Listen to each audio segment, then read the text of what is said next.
Nescaya kalau aku kenal siapa orang tu, aku nak jumpa, nak salam, nak ucap takziah kepada dia. Ini boleh rujuk dalam kitab Lataiful Ma'arif, kisah ini.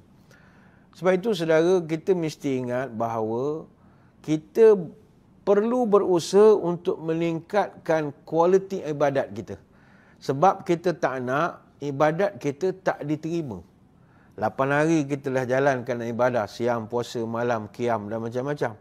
Tapi adakah dalam 8 hari ni masih dia takut lama lagi? Mesti upgrade lagi.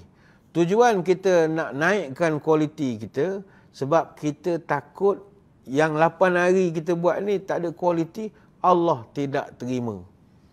Pernah satu ketika Aisyah radhiyallahu anha, dia membaca satu ayat surah Mu'minun ayat 60, wallazina yu'tuna ma atau wa qulubuhum wajilah annahum ila rabbihim raji'un.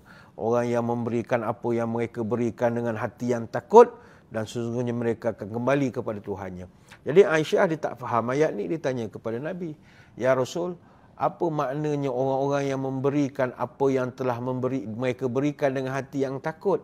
Adakah orang ni pernah buat dosa, minum arak ke, dia mencuri ke apa ya Rasul?" Kata Nabi, "Tak, la ya binti Siddiq, walakinnahum allazina yasumuna wa yusalluna wa yatasaddaquna wa hum yakhafun an la tuqbal minhum." Bukan, ayat itu Allah nak tujukan kepada orang yang rajin puasa, rajin semayang, rajin sedekah.